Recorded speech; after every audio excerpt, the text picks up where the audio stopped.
The sound of horses whinnying in the pre-dawn darkness pulled Cole Xavier from a restless sleep, and he knew immediately something was wrong because his animals never spooked without good reason. He threw off his blanket and reached for his rifle, moving through his ranch house with the practiced silence of a man who had survived 3 decades in Arizona territory by trusting his instincts. The year was 1884, and Fort McDowell had grown from a military outpost into a proper settlement, but danger still lurked in every shadow for those who worked the unforgiving land.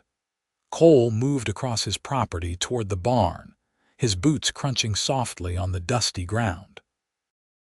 The moon hung low and full, casting silver light across his modest ranch.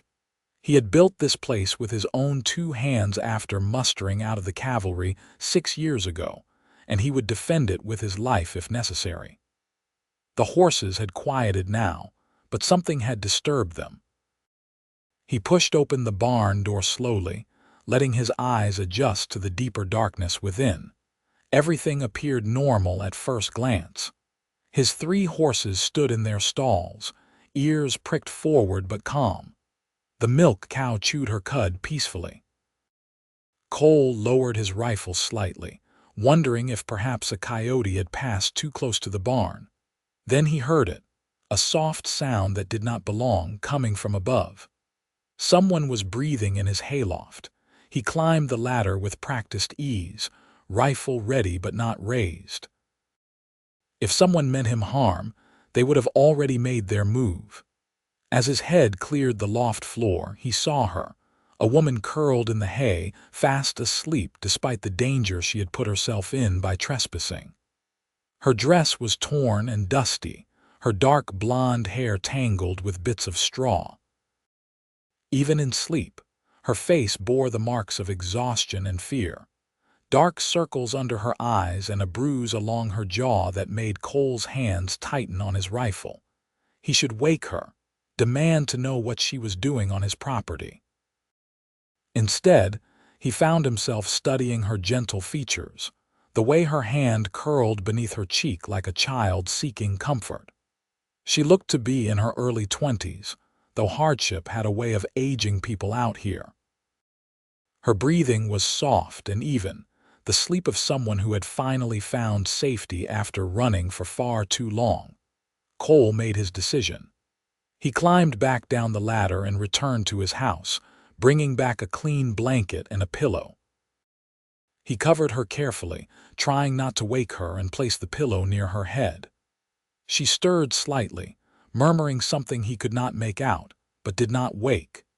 He settled himself on a hay bale below, rifle across his knees, and waited for dawn. The sun was just painting the sky pink and gold when he heard her gasp above him.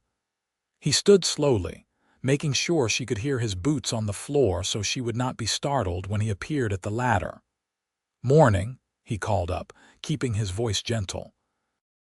"I am coming up, but I am not going to hurt you." When he reached the loft, she had pushed herself into the corner, the blanket clutched to her chest like armor. Her eyes were wide and the color of river stones, gray-green and watchful. She looked ready to bolt, though there was nowhere for her to go. "Easy now," Cole said, stopping at the top of the ladder.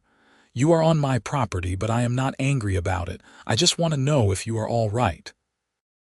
She studied him for a long moment, and he could see her calculating whether to trust him. Finally, she spoke, her voice hoarse as if she had been crying or screaming. "I am sorry for trespassing. I will leave right away."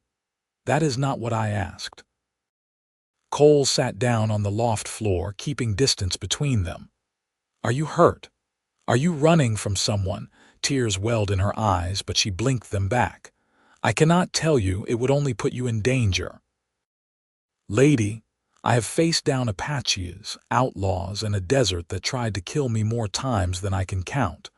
I reckon I can handle whatever trouble you have brought to my door." She shook her head, blonde hair falling across her face. "You do not understand. He will kill anyone who helps me."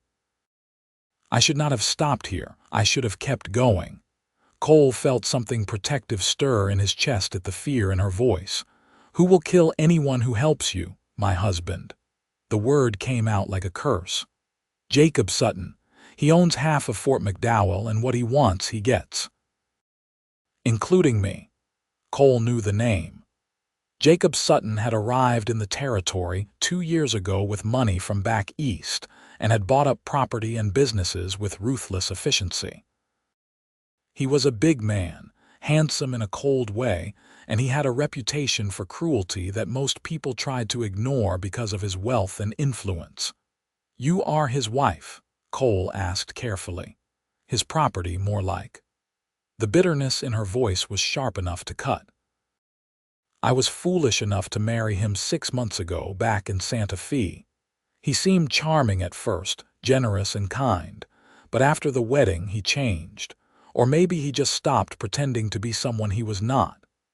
She touched the bruise on her jaw. "This is from 3 days ago when I burned his dinner. Yesterday, I realized if I did not leave, he was going to kill me eventually."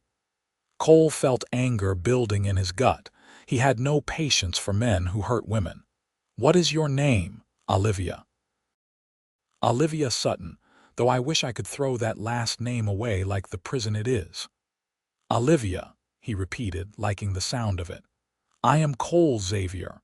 This is my ranch, and you are welcome to stay as long as you need. But you should know that if Sutton comes looking for you here, there will be trouble. Which is exactly why I need to leave." She started to stand, but her legs gave out beneath her. Cole moved quickly, catching her before she could fall.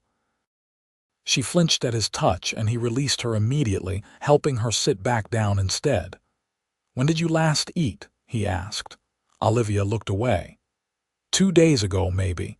I took what food I could carry, but it ran out yesterday." "Then you are not going anywhere until you have had a proper meal and some rest.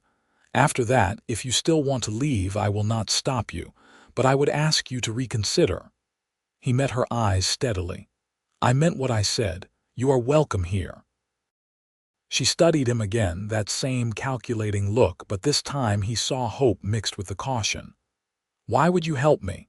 You do not even know me." "I know enough." Cole stood and offered his hand.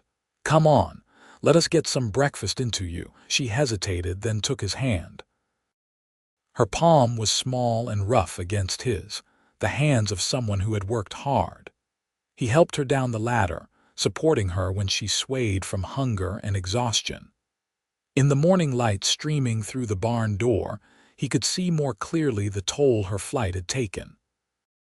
Her dress was not just dirty but torn in several places. Her feet were wrapped in rags because she had apparently lost her shoes somewhere, and she had scratches on her arms from pushing through brush.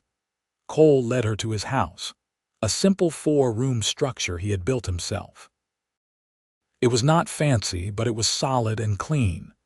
He settled her at his kitchen table and set about making breakfast, aware of her eyes following his every movement.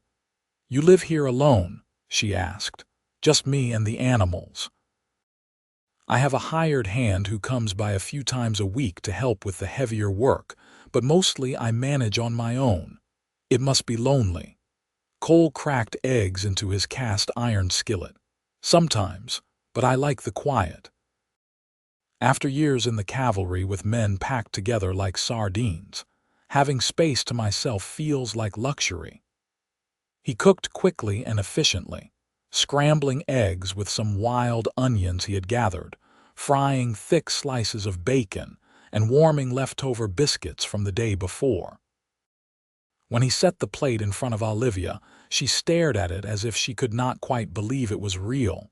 "Go ahead," he encouraged. "Eat." She picked up the fork with trembling hands and took a small bite, then another. Within moments she was eating ravenously, barely pausing to breathe. Cole poured her coffee and brought his own plate to the table, eating more slowly while he tried not to watch her too obviously. Something about this woman pulled at him in a way he did not quite understand. It was not just that she was pretty, though she was, even exhausted and dirty. It was something in her eyes, a gentleness that had survived despite what she had been through. When she finally set down her fork, her plate was clean and color had returned to her cheeks. "Thank you," she said quietly. "I cannot remember the last time someone showed me kindness without wanting something in return." "Everyone deserves kindness," Cole said simply. "Now, I have a spare room. It is not much, just a bed and a dresser, but you are welcome to it. There is a wash basin and pitcher, and I can heat water for a bath if you would like." Tears spilled down her cheeks before she could stop them. "Why are you being so nice to me?" Cole thought about his answer carefully. "Because someone needs to be. And because I suspect you have got a strength in you that most people never see. Anyone who has the courage to run from a man like Sutton, knowing he will come after her, has got more grit than half the men I served with." Olivia wiped her eyes with the back of her hand. "I am not strong. I am terrified. Being scared and being strong are not opposites. Sometimes they are the same thing." He stood and began clearing the dishes. "Why do not you rest for a while? We can figure out what comes next after you have had some sleep." She nodded, looking suddenly exhausted again now that she had eaten. Cole showed her to the spare room, which had been meant for guests he never had. He brought in hot water for the wash basin and found a clean shirt of his that she could use as a nightgown since she had no other clothes. "Thank you," she said again, standing in the doorway of the small room, "for everything. You do not need to keep thanking me." He smiled at her, trying to put her at ease. "Get some rest, Olivia." He closed the door and left her to her privacy, returning to the kitchen to finish cleaning up. Through the window, he could see the sun climbing higher, promising another hot Arizona day. He had work to do, fences to check and animals to tend, but his mind kept returning to the woman sleeping in his spare room. Cole was not a man given to flights of fancy or romantic notions. He had learned young that life in the West was hard, and that survival required practical thinking and steady hands. But something had shifted in him the moment he saw Olivia sleeping in his hayloft. He wanted to protect her, yes, but it was more than that. He wanted to see her smile without fear behind it. He wanted to hear her laugh. He wanted to know everything about her. The thought unsettled him. He had not felt this way about anyone since he was a young man. Before the war and the cavalry and all the years of loneliness, he had convinced himself he preferred. But there was no denying the pull he felt toward her, as natural and inevitable as water finding its way downhill. He worked through the morning, repairing a section of fence that the wind had damaged and checking on his small herd of cattle. His ranch was not large, but it was his, paid for with his own money and built with his own labor. He raised enough cattle to make a living, sold some horses now and then, and kept a vegetable garden that provided most of his food. It was a simple life, but it had always been enough. Now, suddenly, it felt incomplete. Around noon, Cole returned to the house to find Olivia awake and sitting at the kitchen table. She had washed and was wearing his shirt, which fell nearly to her knees.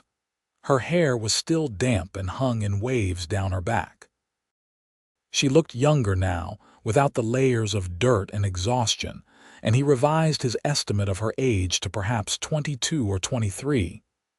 "I hope you do not mind," she said, gesturing to the shirt. "My dress was so filthy I could barely stand to put it back on. It is fine. You can keep wearing that until we figure out something better." He poured himself coffee and refilled her cup. "How are you feeling?" "Better. Scared still, but better." She wrapped her hands around the warm mug. "I have been thinking about what to do. I cannot stay here and put you in danger, but I also do not know where else to go. I have no money, no family. My parents died when I was 18 and I have no siblings." "How did you end up married to Sutton?" Olivia sighed. "After my parents died, I was working as a seamstress in Santa Fe, barely making enough to survive. Jacob came into the shop one day and started courting me. He was so different from the rough men I usually encountered. Educated, well-dressed, polite. He made me feel special, like I mattered. When he proposed after only 2 months, I said yes, because I thought I was lucky to have found him. How long before he showed his true nature? 2 weeks after the wedding. Her voice was flat, reciting facts she had accepted but not made peace with. He slapped me for the first time because I spoke to another man at a social function. Just a polite conversation, but Jacob said I was flirting, said I was making him look like a fool. I was so shocked I did not know what to do. I told myself it was a one-time thing, that the stress of his business was making him act out of character. But it was not a one-time thing. No, it got worse. He would fly into rages over the smallest things. If dinner was not perfect, if I wore the wrong dress, if I smiled or did not smile enough. He wanted to control every aspect of my life. I was not allowed to leave the house without his permission. He read my letters, chose my clothes, decided who I could talk to. And when I did not comply perfectly, he would hurt me. She touched the bruise on her jaw again, a gesture that seemed to have become habit. 3 days ago, I knew I had to leave or he would kill me. He had been talking about teaching me a lesson I would never forget. The look in his eyes was not angry anymore. It was cold, calculating, like he was planning something terrible. Cole felt his jaw tighten with anger. You were right to run. I waited until he went to one of his business meetings. I packed what little I could carry and walked out of that house. I did not even think about where I would go. I just started walking. Eventually, I managed to hitch a ride on a supply wagon heading toward Fort McDowell. The driver was kind enough not to ask questions. When we got close to town, I got off before we arrived because I knew Jacob would have people looking for me. I walked for hours until I found your ranch. Your barn door was unlocked, and I was so tired I could barely stand. I told myself I would just rest for a few hours and then keep moving, but I fell asleep. And I found you this morning, and you have been kinder to me than anyone in longer than I can remember. She met his eyes. But I am still not sure staying here is the right choice. Jacob will not let me go easily. He sees me as his property and he does not like losing what he thinks belongs to him. Cole leaned back in his chair, thinking. Fort McDowell has a sheriff. We could report what Sutton did to you. Olivia laughed, but there was no humor in it. Jacob owns the sheriff. He owns half the town. Who do you think they will believe, a rich businessman or his runaway wife?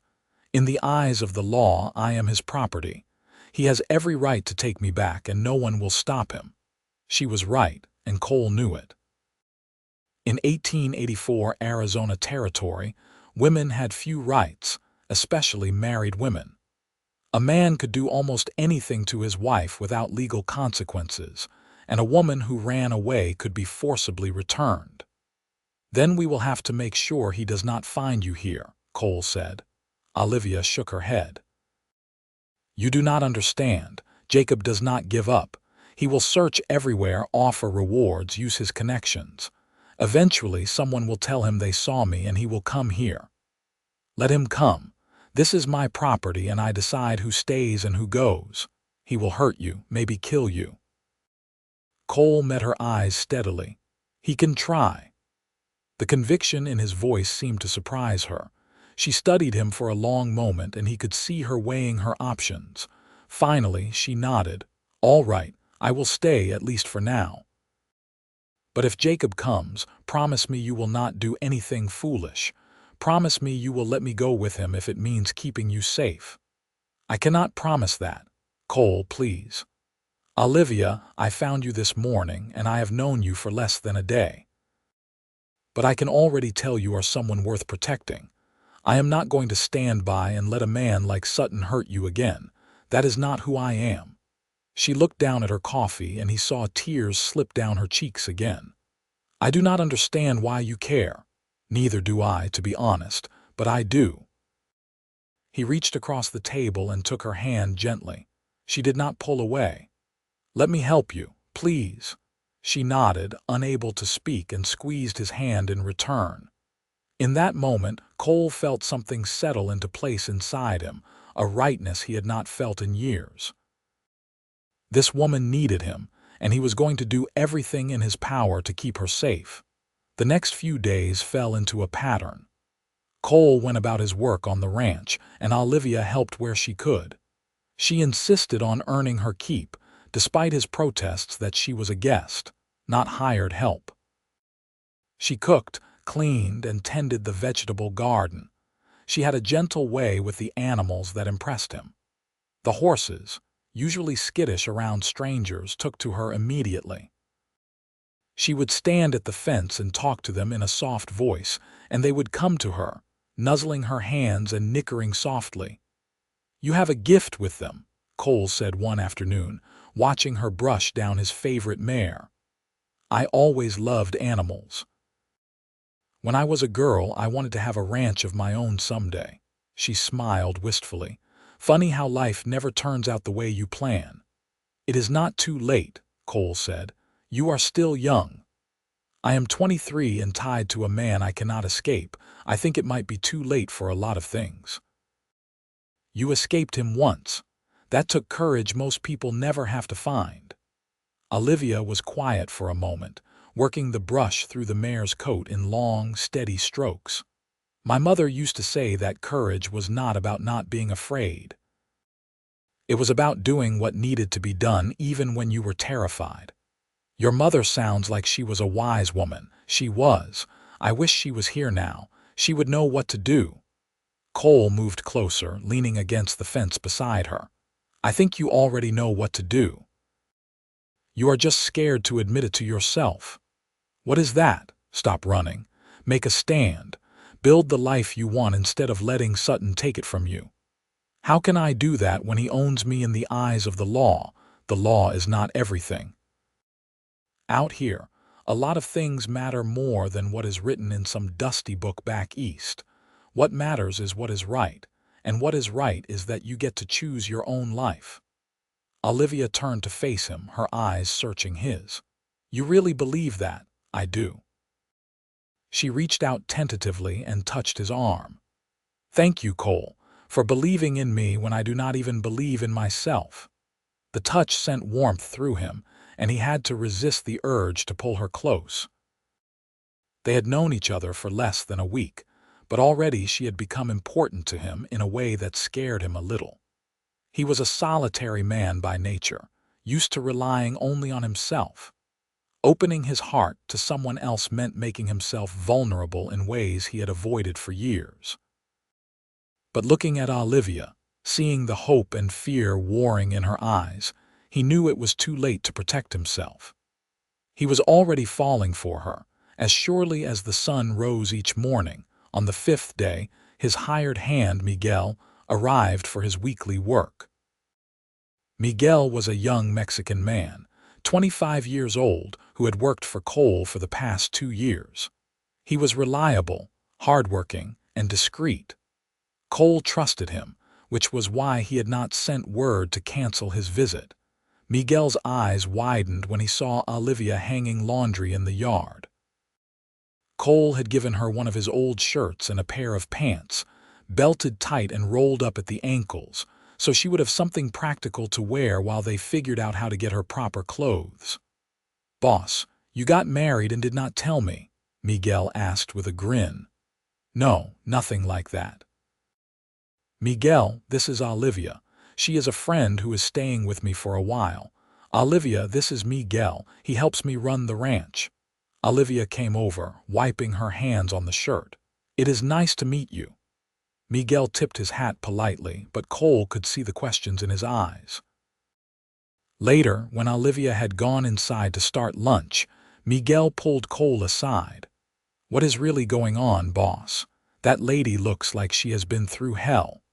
Cole debated how much to tell him, then decided on the truth. Miguel deserved to know if there was going to be trouble. He explained about finding Olivia in the hayloft, about her husband and the danger she was in. Miguel's expression grew dark as he listened. Jacob Sutton. I know that name. He bought up the cantina where my cousin works. Cut all the workers' wages and said they should be grateful he did not fire them all and bring in white workers instead. He is a bad man. Which is why Olivia ran. But he is going to come looking for her eventually. You need help. Cole felt a surge of gratitude for his friend. I might. If Sutton shows up, it could get ugly.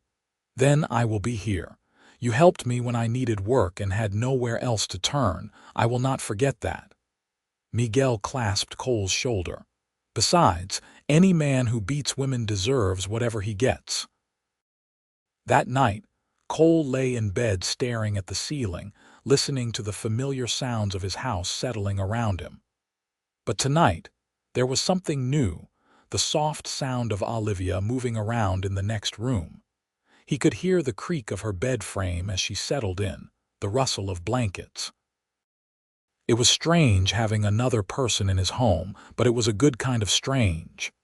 The house felt less empty, more like a real home instead of just a place to sleep. He thought about what Miguel had said, asking if he was married. The idea sent an unexpected jolt through him. What would it be like to be married to Olivia? To wake up beside her every morning, to build a life together, to have the right to protect her not just as a friend but as a husband. The thought should have scared him more than it did. Instead, it felt natural, almost inevitable. In just 5 days, she had become the center of his world, and he could not imagine going back to the loneliness he had lived with before. But Olivia was already married, and even though her husband was a monster, the law still saw her as his wife. Cole had no legal right to her, no claim except the fierce protective instinct that had taken root in his heart. He would have to find a way. He had faced down worse odds than this and survived. He would not let Sutton take Olivia back to a life of fear and pain. Whatever it took, he would keep her safe. 2 weeks after Olivia arrived, Cole made a trip into Fort McDowell for supplies. He offered to let Olivia stay at the ranch with Miguel watching over her, but she refused.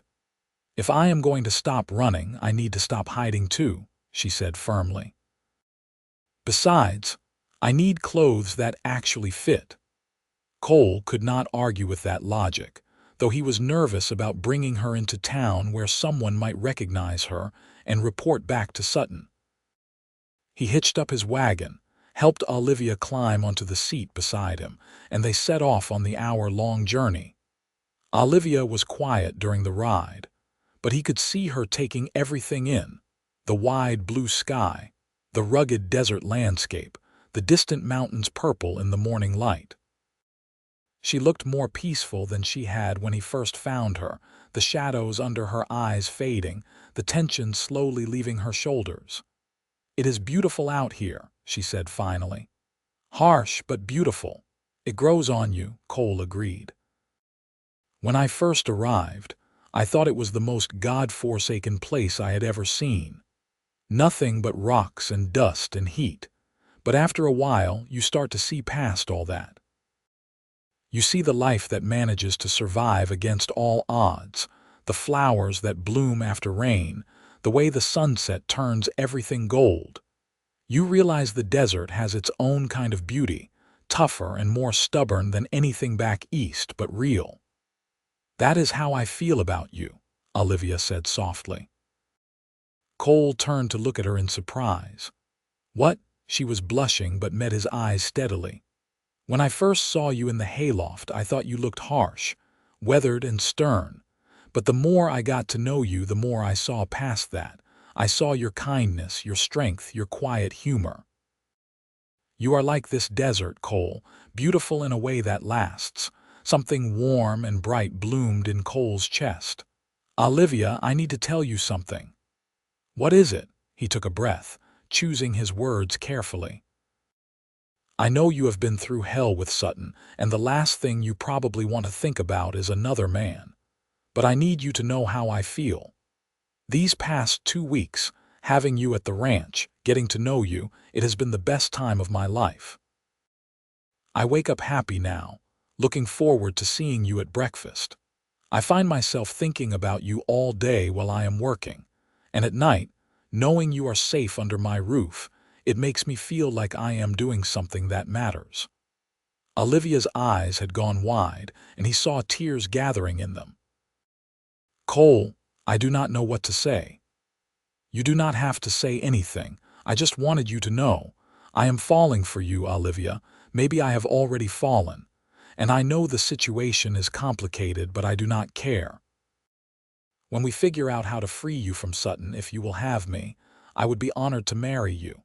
Not because you need protection, but because I cannot imagine my life without you in it anymore." The tears spilled over, running down her cheeks. "I am falling for you too," she whispered. "I think I started falling that first morning when you brought me breakfast and did not ask for anything in return. You made me feel human again, Cole. You made me remember that I am worth something more than just being someone's property." Cole pulled the wagon to a stop and turned to face her fully. "You are worth everything, Olivia. Never doubt that." She leaned toward him, and he met her halfway, their lips touching in a gentle kiss that sent lightning through his veins. He cupped her face carefully, mindful of the bruises that had not quite faded, and kissed her with all the tenderness and longing he had been holding back for 2 weeks. When they finally pulled apart, both of them were breathing hard. Olivia rested her forehead against his, her hands clutching his shirt. "What are we going to do?" she asked. "I am still married to Jacob in the eyes of the law. Then we will find a way to change that. There has to be something we can do, some legal means of dissolving the marriage. And if there is not, then we will make our own rules. We will live as husband and wife in everything but name, and to hell with what anyone else thinks." Olivia pulled back to look at him, searching his face. "You would do that? Risk your reputation, maybe even risk legal trouble just to be with me?" "In a heartbeat." She kissed him again, fierce and desperate, pouring 2 weeks of growing feelings into it. Cole wrapped his arms around her, holding her close, and made a silent promise that he would do whatever it took to make her truly his. They continued into Fort McDowell, hands linked between them on the wagon seat. The town was bustling with activity, people going about their business under the hot Arizona sun. Cole kept a watchful eye out as they moved through the streets, but he saw no sign of Jacob Sutton or anyone who seemed to be looking for Olivia. Their first stop was the general store, where the owner's wife helped Olivia pick out fabric for making dresses and sold her some ready-made items to tide her over. Cole paid without hesitation, ignoring Olivia's protests that she had no way to repay him. "You can repay me by staying," he said simply, and that ended the argument. They were loading the last of their purchases into the wagon when a voice called out behind them. "Cole Xavier, I thought that was you." Cole turned to see Sheriff Tom Morrison approaching. The sheriff was in his 50s, with a thick mustache and a belly that suggested he spent more time sitting than chasing outlaws. Cole had always gotten along well enough with him, but knowing that Sutton had influence over the man put him on edge. "Sheriff," Cole said neutrally. "Good to see you." Morrison's eyes went to Olivia, curiosity plain on his face. "Who is this lovely lady?" Before Cole could answer, Olivia spoke up. "I am Olivia Sterling." She used her maiden name smoothly, without hesitation. "I am a friend of Cole's from back east, come to visit and see the West."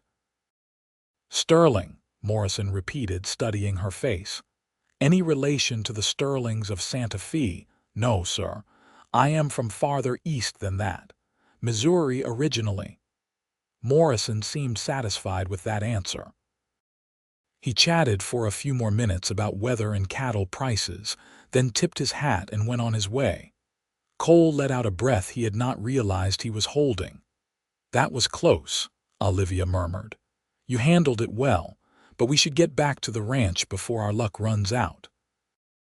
They made one more stop at the land office, where Cole asked some careful questions about marriage and divorce law in the territory. The clerk, a thin man with spectacles, was not encouraging. Divorce is possible but rare, he explained. You would need grounds, adultery or abandonment usually, and even then it is up to a judge to decide. Could take months or even years, especially if the husband contests it. What if the husband was violent? Cole asked. The clerk shrugged. You would need proof, and even then, some judges do not consider it grounds for divorce. A man has certain rights over his wife, discipline being one of them, according to some legal interpretations. Cole felt disgust rise in his throat, but he kept his voice level. Thank you for the information. As they rode back to the ranch, Olivia was quiet, the happiness from earlier in the day dimmed by the reality of their situation. We are trapped, she said finally.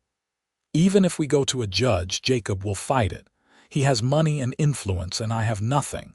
They will rule in his favor. Then we do not go through official channels, Cole said. We find another way. What other way is there? Cole was quiet for a moment, thinking. I served with a chaplain in the cavalry, man named Father Timothy. He left the military and started a mission church about 50 miles west of here. He is a good man, and he does not much care for the letter of the law when it conflicts with what is right. If we went to him, explained the situation, I think he would marry us even without a legal divorce. But that would not be legal. No, but it would be real. In the eyes of God and in our hearts, and maybe that is enough. Olivia considered this. Jacob would never stop looking for me.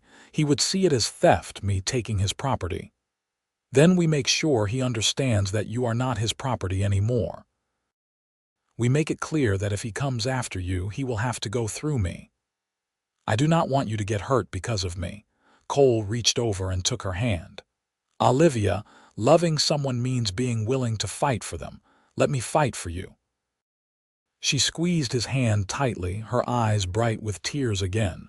All right, but promise me you will be careful. I promise.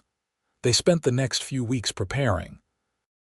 Cole taught Olivia to shoot, setting up targets behind the barn and patiently correcting her stance and aim until she could hit what she was aiming at more often than not. She would never be a sharpshooter, but she could defend herself if necessary, and that gave them both some peace of mind. Miguel came by more often, usually staying overnight in the barn. He had spread the word quietly among his friends and family that Cole might need help if trouble came calling, and several men had promised to come if needed. It was a comfort to know they would not be facing Sutton alone if it came to that. In the evenings after the work was done, Cole and Olivia would sit on his porch and watch the sun set over the desert. They talked about everything, their childhoods, their dreams, their fears. Cole told her about his years in the cavalry, the things he had seen and done, the friends he had lost. Olivia told him about her parents, how her father had been a teacher and her mother a piano teacher, how they had died within weeks of each other from fever and left her alone in the world. I think they would have liked you, Olivia said one evening, her head resting on Cole's shoulder. My father always said a good man was measured not by his words but by his actions. You are a good man, Cole Xavier. I am just a man, Cole said, but for you I will try to be better.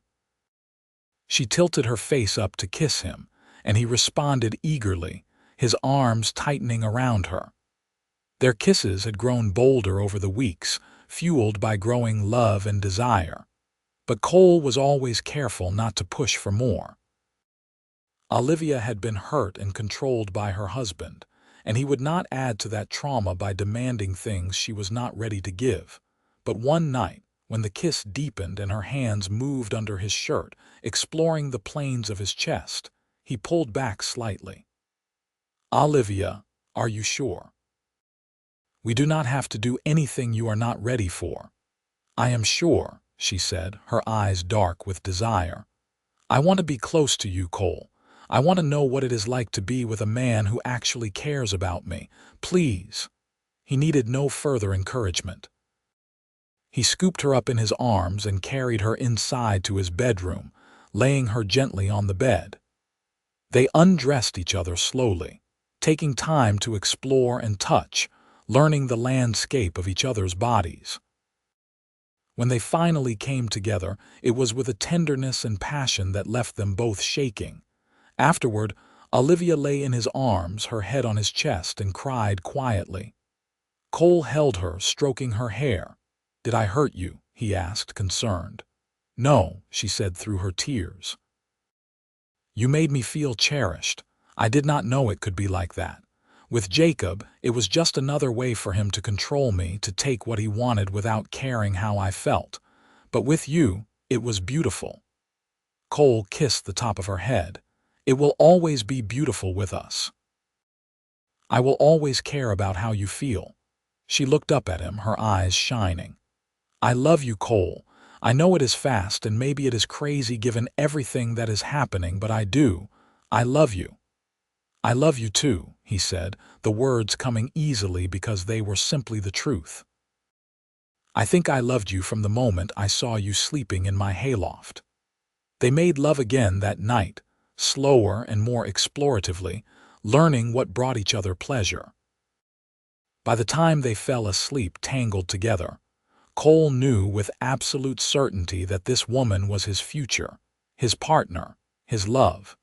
He would do whatever it took to protect that. The confrontation came on a Tuesday morning in early September. Cole was in the barn repairing a broken harness when he heard horses approaching. He set down his tools and walked to the barn door, his hand automatically going to the pistol at his hip. 4 men rode into his yard. The leader was a big man, well dressed in a fine suit that seemed out of place in the dusty ranch setting.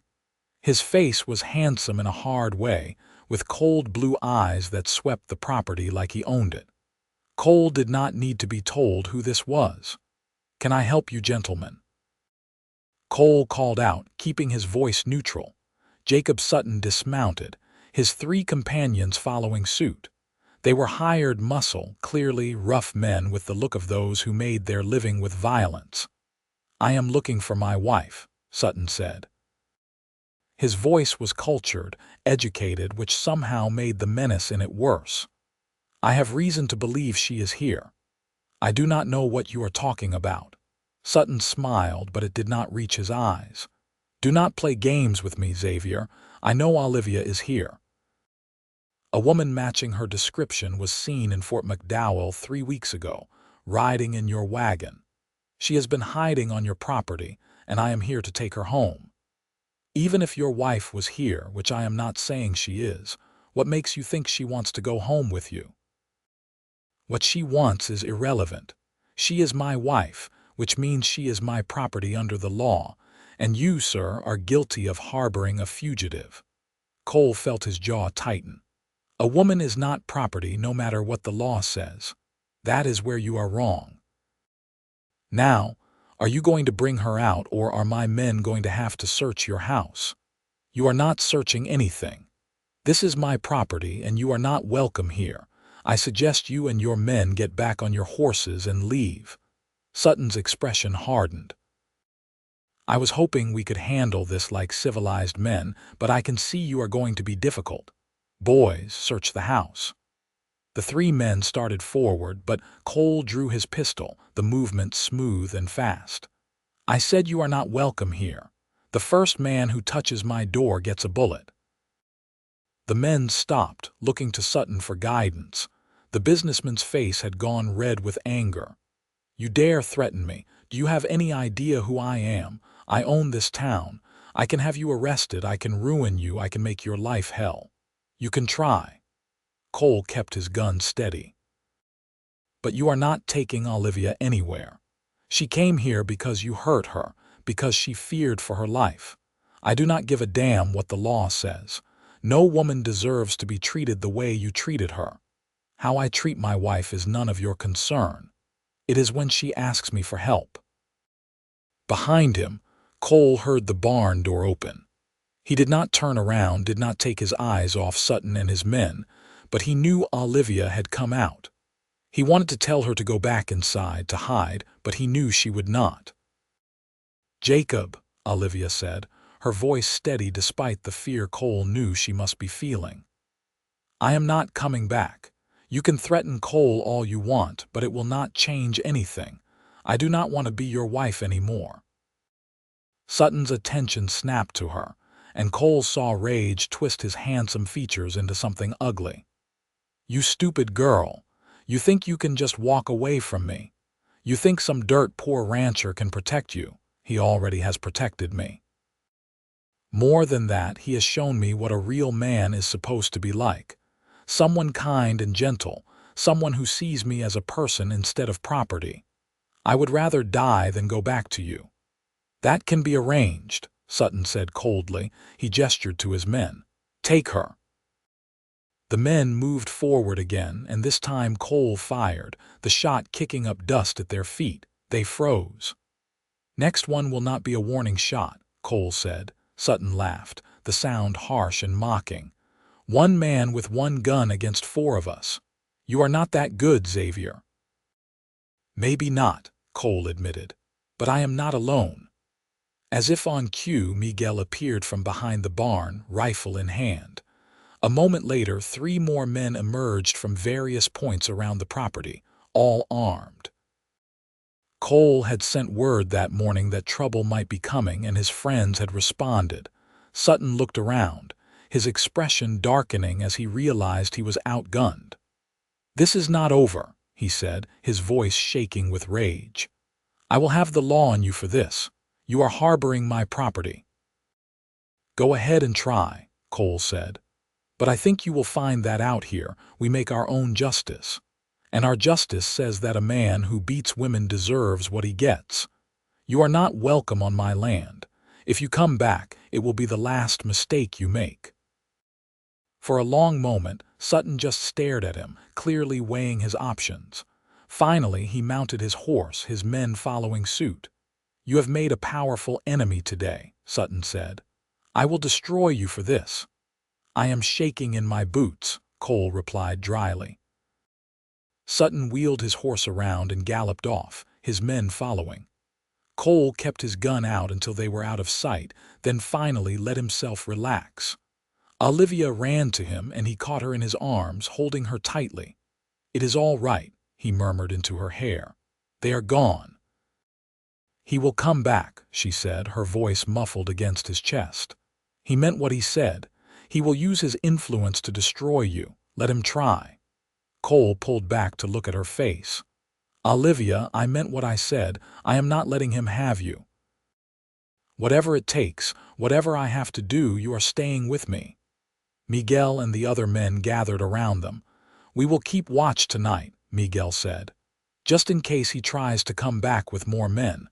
"Thank you," Cole said, grateful for his friends. "All of you. I cannot tell you what this means." "You would do the same for any of us," one of the men replied. "Besides, no one likes Sutton. It is about time someone stood up to him." That night, with armed men watching the property, Cole and Olivia lay in bed holding each other. She was trembling despite the warmth of the night, and he knew she was processing the confrontation. "I am scared," she admitted quietly. "Jacob does not make empty threats. He will find a way to hurt you because of me. Then we move faster than he does. Tomorrow, we ride out to see Father Timothy. We get married, make it official in the eyes of God even if not the law, and then we figure out our next steps." "What next steps?" Cole had been thinking about this all evening. "We cannot stay here, not if Sutton is going to keep coming after us." "But I have money saved, enough to sell the ranch and start over somewhere else. Montana maybe, or Wyoming. Somewhere far enough away that Sutton's influence does not reach." Olivia was quiet for a moment. "You would give up your ranch, everything you have built here, in a heartbeat." "None of it means anything without you." She kissed him, pouring all her love and gratitude into it. Then let us do it. Let us get married and start over somewhere new, somewhere we can be happy without looking over our shoulders. Together, Cole said firmly. Whatever comes, we face it together. They left before dawn the next morning, just the two of them on horseback. Miguel would watch over the ranch while they were gone, and the other men had promised to keep an eye out for any more trouble from Sutton. The ride to Father Timothy's mission took most of the day. The mission was a simple adobe building with a small church and a few outbuildings, serving the scattered ranchers and families who lived in the remote area. Father Timothy himself was a weathered man in his 60s, with kind eyes and a gentle manner that made people trust him instantly. Cole explained the situation, expecting resistance or at least hesitation. Instead, Father Timothy simply nodded. "I have heard of Jacob Sutton," the priest said. "A man who uses his wealth as a weapon and believes money absolves him of sin. I will not force a woman to return to a man who hurts her, no matter what the law says. If you two wish to marry, I will perform the ceremony gladly." They were married that evening in the small church, with only Father Timothy and his housekeeper as witnesses.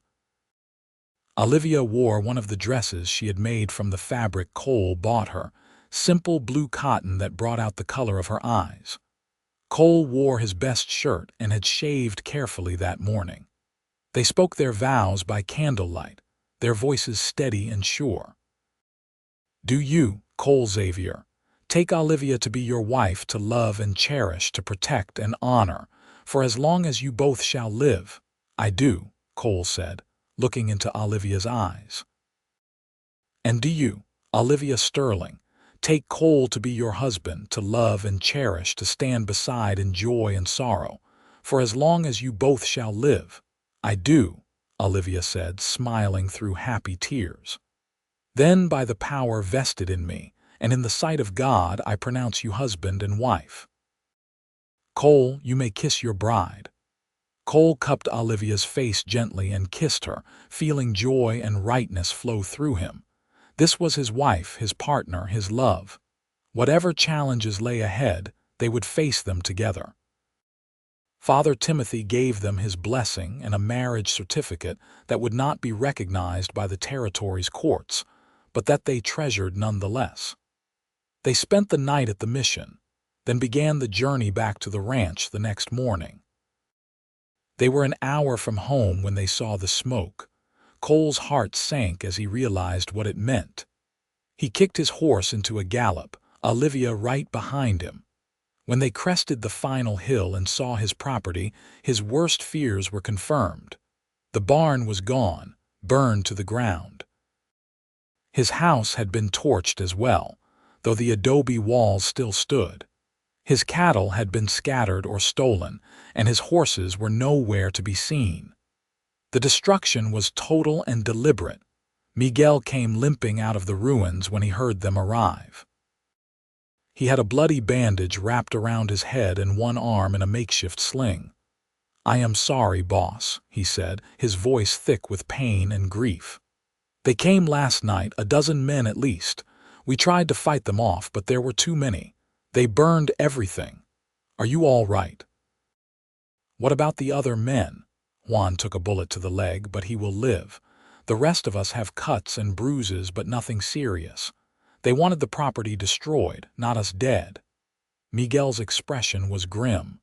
Sutton made his message clear. He said this is what happens to people who defy him. Cole looked at the ruins of his home, his life's work, and felt rage burn through him. But when he looked at Olivia, saw the guilt and fear in her eyes, the rage faded. The ranch was just wood and stone. It could be rebuilt, but Olivia was irreplaceable. He dismounted and went to her, helping her down from her horse.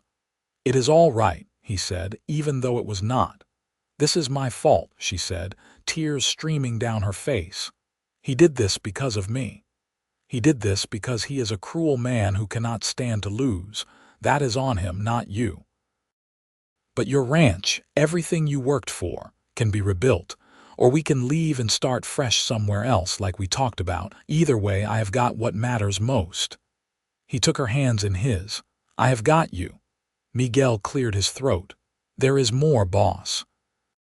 Sutton has spread the word in town that you are harboring his runaway wife. He is offering a reward for information about where you two might be heading if you run. He has also convinced the sheriff to issue a warrant for your arrest on charges of theft and kidnapping."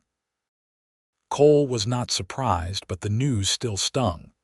"So I am a wanted man now?" "Yes, and Sutton has made it clear he wants both of you brought in. He is calling you a criminal and her a deluded woman who has been manipulated." Olivia sank to the ground, her face in her hands. "This is never going to end. He is never going to stop." Cole knelt beside her. "Then we make him stop. We find a way to fight back." "How? He has money, influence, the law on his side. We have nothing. We have the truth, and we have each other." Cole turned to Miguel. "Is there anyone in Fort McDowell who does not like Sutton? Anyone who might be willing to help us?" Miguel thought for a moment. "Judge Henderson. He is an old man, mostly retired, but he still has authority. He and Sutton had a falling out last year over some land deal. And the judge has always been fair, does not let money sway his decisions. Can you get us to him, without the sheriff knowing?" "I think so. He lives on the edge of town, keeps to himself mostly." "Then that is what we will do, tonight after dark. We will talk to Judge Henderson and see if he can help us." That evening, with Miguel leading the way, Cole and Olivia slipped into Fort McDowell under cover of darkness. They left their horses outside of town and walked in on foot, sticking to shadows and back alleys. Miguel brought them to a small house on the outskirts, knocked 3 times, then twice more. The door opened to reveal an elderly man with white hair and sharp eyes. Judge Henderson listened without interrupting as Cole explained everything, from finding Olivia in his hayloft to the destruction of his ranch. When Cole finished, the judge was quiet for a long moment. Finally, he spoke. "Jacob Sutton is a cancer on this territory. I have known it for some time, but he has been very careful to keep his crimes within legal bounds, or at least to hide them well. What he has done to you, Mrs. Sutton, is reprehensible.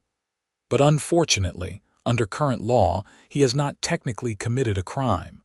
A man cannot steal his own wife." "So there is nothing you can do?" Olivia asked, despair in her voice. "I did not say that." Judge Henderson leaned forward. "The law is not perfect and it moves slowly, especially when it comes to protecting women, but there are ways around it. If you were to file for divorce on grounds of extreme cruelty, and if I were to grant it, that would free you legally from Sutton." "He has the best lawyers money can buy," Cole said. "They will fight it. Let them. I have jurisdiction and I make the final decision. If I say the divorce is granted, it is granted, regardless of what Sutton's lawyers argue." Hope sparked in Olivia's eyes. "You would do that? Rule against Jacob despite his influence?" "My dear, I have been a judge for 30 years. I have seen every kind of person there is, good and bad. And I have learned to recognize evil when I see it. Jacob Sutton is evil, plain and simple. If I can strike a blow against him, I will gladly do so. But the charges against me," Cole said, "the warrant, that I can also help with. The charges are based on Sutton's complaint, but if the divorce is granted, his complaint becomes invalid. You cannot kidnap a woman who is free to make her own choices." "How long will all this take?" Judge Henderson considered. "If we move quickly, I can have the paperwork drawn up by tomorrow and hold a hearing the day after. I will notify Sutton's lawyers, of course, since that is required by law. But I do not have to give them much time to prepare. With luck, we can have this resolved before they can mount a serious defense." Cole felt a weight lifting from his chest. "Thank you, Your Honor. We are in your debt." "Just see that you make that girl happy," the judge said, nodding at Olivia. That will be payment enough." The next 2 days were tense. Cole and Olivia stayed hidden in a boarding house run by a friend of Miguel's, a widow who had her own reasons for disliking Jacob Sutton. She gave them a room and asked no questions, feeding them and making sure they stayed out of sight. On the afternoon of the hearing, they made their way to the courthouse through back streets. Judge Henderson had scheduled it for late in the day, when most people would be at home for dinner, to minimize attention. Jacob Sutton was there with his lawyers, two sharp-eyed men in expensive suits. When he saw Olivia, his face contorted with rage. "You will regret this," he hissed as they passed him in the hallway. "Both of you." Cole moved to put himself between Sutton and Olivia, his hand on his pistol. "Stay away from her." "Gentlemen," Judge Henderson said firmly, emerging from his chambers, "save it for the courtroom." The hearing itself was mercifully quick. Olivia testified about the abuse she had suffered, showing the fading bruises and describing incidents of violence in a voice that shook but never broke. Cole testified about finding her and about Sutton burning down his ranch in retaliation. Sutton's lawyers tried to argue that Olivia was lying, that she was an unstable woman who had been manipulated by Cole into abandoning her lawful husband. But Judge Henderson cut them off. "I have heard enough. Mrs. Sutton's testimony is credible, and the evidence of abuse is clear. Furthermore, Mr. Sutton's response to his wife leaving, destroying Mr. Xavier's property, demonstrates a pattern of violence and vindictiveness that this court cannot ignore." "Your Honor," one of the lawyers protested, "you cannot simply dissolve a marriage based on one-sided testimony." "I can and I will. This marriage is hereby dissolved, effective immediately. Mrs. Sutton is free to resume her maiden name and is under no legal obligation to return to Mr. Sutton. Furthermore, the charges against Mr. Xavier are dismissed as they were based on a false premise. This hearing is concluded." He brought down his gavel with a sharp crack that seemed to echo through the courtroom. Sutton exploded to his feet. "You cannot do this. I will appeal. I will take this to the territorial government. I will have your position, Henderson." "You are welcome to try," the judge said mildly. "But until such time as a higher court overrules me, my decision stands. And Mr. Sutton, let me be very clear. If any harm comes to Mrs. Sterling or Mr. Xavier, I will personally ensure that you are investigated and prosecuted to the fullest extent of the law. I know you have done illegal things in this territory. Do not give me a reason to look more closely at your business dealings." Sutton's face was purple with rage, but he could say nothing. His lawyers hustled him out of the courtroom before he could make things worse for himself. Cole and Olivia stood there in stunned relief. It was over. After weeks of fear and uncertainty, it was finally over. "Thank you," Cole said to Judge Henderson, his voice thick with emotion. "Thank you. Go build a good life together," the judge said. "That is all the thanks I need." Outside the courthouse, Olivia threw her arms around Cole and kissed him deeply, not caring who might see. "We are free," she said, laughing and crying at the same time. "We are actually free." "We are," Cole agreed, holding her close. "Now we can really start our lives together." They spent one more night in Fort McDowell, celebrating with Miguel and their friends, then began the journey back to Cole's ranch the next morning.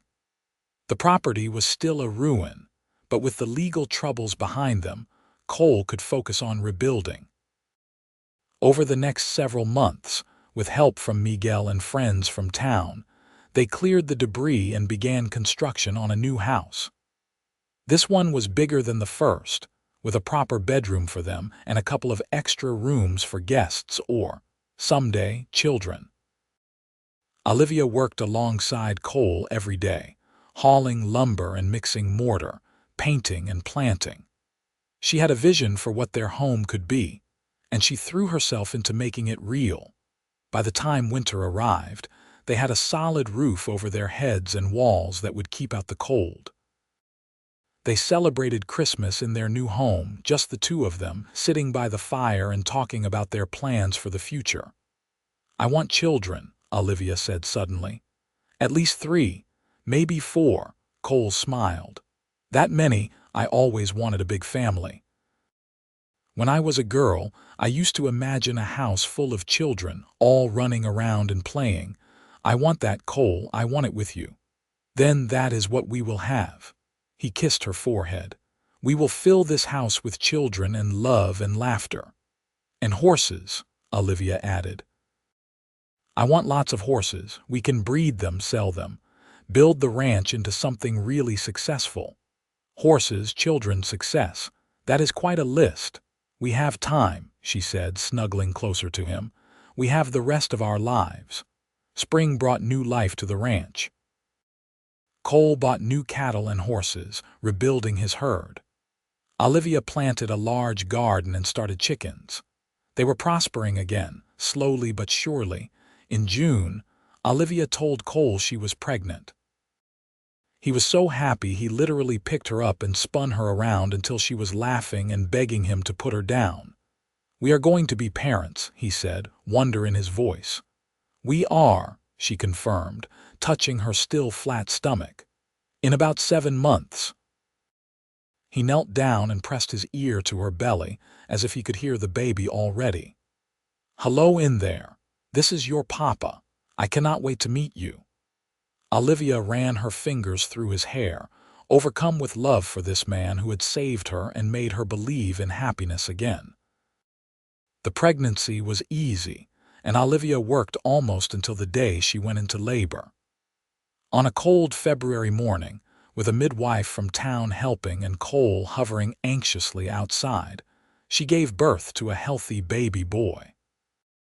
They named him Matthew after Cole's father, and from the moment Cole held his son for the first time, he was completely smitten. Matthew had his mother's eyes and his father's dark hair, and he was perfect. "He is beautiful," Cole said, sitting on the edge of the bed beside Olivia. "You are beautiful. I cannot believe how lucky I am." "We are both lucky," Olivia said softly, watching her husband and son with tears of joy. "I never thought I could have this, a real family with a man who loves me. You gave me everything, Cole. You gave me just as much. Before you, I was just existing, going through the motions. You taught me how to really live." Matthew was followed 2 years later by a daughter they named Emma, and 2 years after that by another son, Thomas. The house that had seemed too big when they built it now felt just right, full of noise and chaos and love. Cole and Olivia's ranch became known throughout the territory for its fine horses. They worked hard, side by side, building a legacy for their children. But no matter how busy they were, they always made time for each other, keeping the romance and passion alive that had brought them together. Sometimes, in the evenings after the children were in bed, they would sit on their porch like they used to, watching the sun set over the desert. "Do you ever think about that morning?" Cole asked one night, his arm around Olivia's shoulders.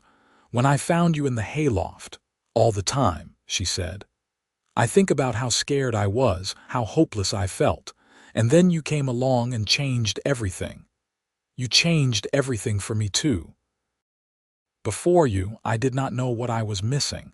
I thought being alone was enough, but you showed me that life is meant to be shared." "I love you, Cole Xavier," she said, tilting her face up for a kiss. "I love you too, Olivia Xavier." He kissed her tenderly. "Thank you for sleeping in my hayloft that night. It was the best luck I ever had." She laughed, the sound warm and happy. "Thank you for not sending me away. Thank you for seeing past the broken woman I was to the person I could become. You were never broken, just hurt. There is a difference." Years passed, and their children grew. Matthew showed his father's talent with horses, spending every spare moment in the stables. Emma had her mother's gentle spirit and her father's determination, and Thomas was curious about everything, always asking questions and exploring. The ranch prospered beyond Cole and Olivia's wildest dreams. They bought more land, hired more hands, and became pillars of the Fort McDowell community. They were known for their fairness, their kindness, and their willingness to help neighbors in need. Jacob Sutton, for his part, left Arizona Territory within a year of the divorce, his business dealings having finally caught up with him. Rumors said he had moved back east, where his money could still buy him influence.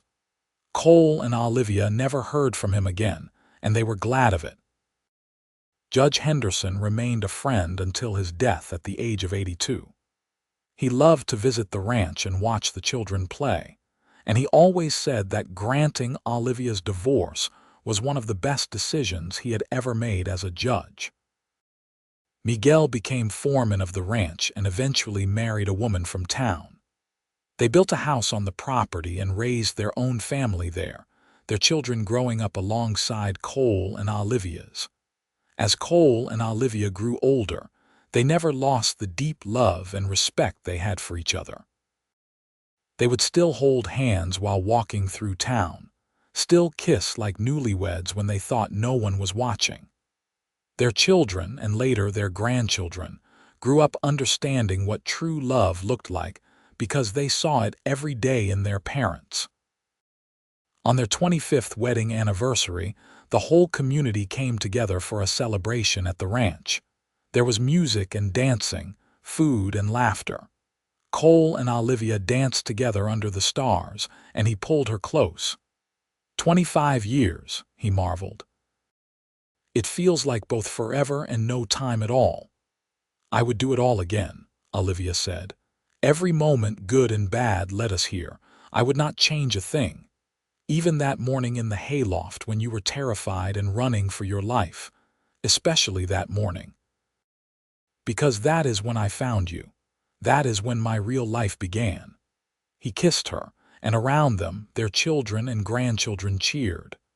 This was what they had built together. Not just a successful ranch, but a family, a legacy of love that would endure long after they were gone.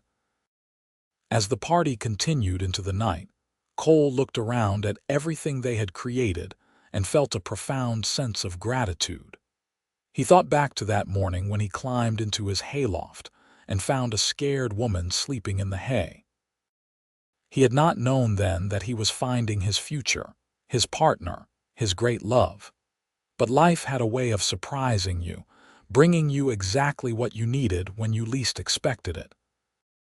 Years later, when Cole was in his 70s and Olivia in her 60s, they would still sit on their porch in the evenings, hands intertwined, watching the sun set over the land they had tamed together. They had weathered storms, both literal and metaphorical. They had known joy and sorrow, triumph and setback. Through it all, they had each other, and that had made all the difference. You remember what I told you that first morning? Cole asked one evening.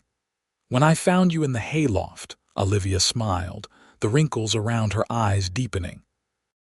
You told me I was welcome to stay, that you would not let Sutton hurt me again. And I meant it, every word. I know you did, and you kept that promise every single day since. Cole lifted her hand to his lips and kissed it gently. It was the easiest promise I ever kept. Loving you, protecting you, building a life with you, none of it ever felt like work. It was just what I was meant to do. We were meant to find each other, Olivia said softly. Out of all the places I could have stopped that night, all the barns I could have hidden in, I found yours.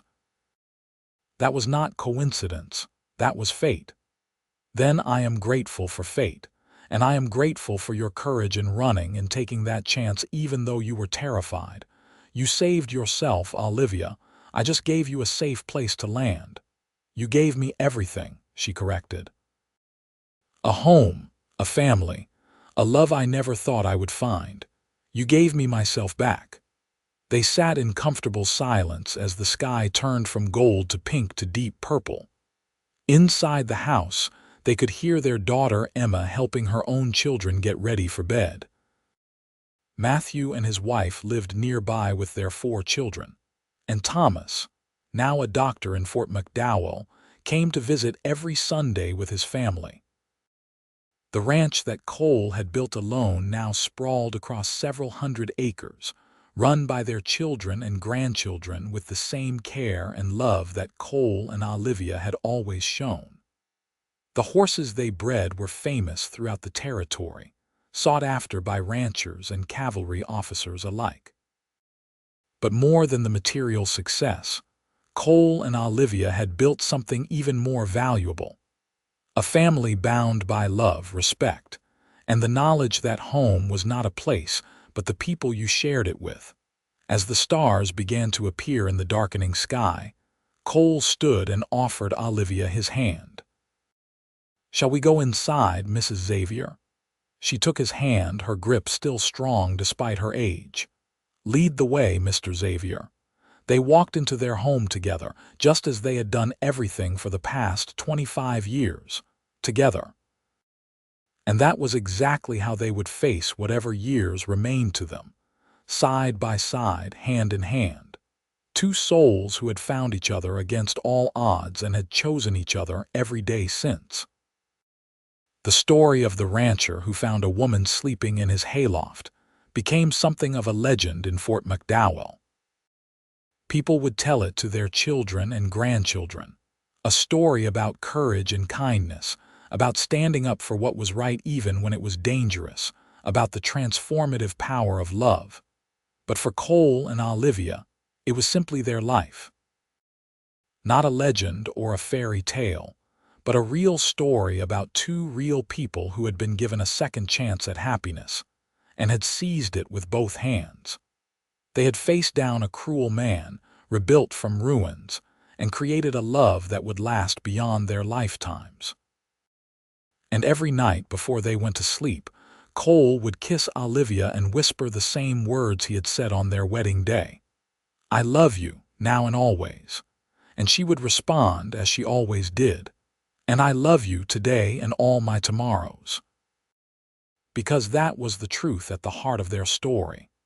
Not the drama of their meeting or the danger they had faced, but the simple, enduring truth that they loved each other completely. That love had been their foundation, their strength, and their joy. It had carried them through every challenge and blessed them with every triumph. And as the years turned to decades, as their children grew and had children of their own, as the ranch prospered and their legacy grew, that love never diminished. If anything, it grew stronger, deeper, more essential with each passing year. Cole Xavier had been a lonely rancher, content with his solitude, before that fateful morning. Olivia Sterling had been a woman running for her life, afraid she would never know safety or happiness again. But together, they had become something neither could have been alone, a partnership built on mutual respect, unwavering support, and a love that transformed them both in the end. That was the real story. Not how they met, but what they built together. Not the danger they escaped, but the life they created. Not the past they left behind, but the future they chose together every single day. And when their great-grandchildren asked about their story, when they wanted to know about the woman in the hayloft and the rancher who protected her, Cole and Olivia would smile at each other with the easy intimacy of a lifetime of shared moments. "It is a simple story, really," Olivia would say. "I was lost and he found me," she would continue. "She was brave and I was lucky," Cole would add, "and we fell in love," they would finish together. Because in the end, despite all the complications and danger, despite the legal battles and the burned ranch and all the obstacles they had overcome, it really was that simple. 2 people who found each other, fell in love, and chose to build a life together. That was the heart of their story, the truth that underlay everything else. And it was enough. More than enough. It was everything.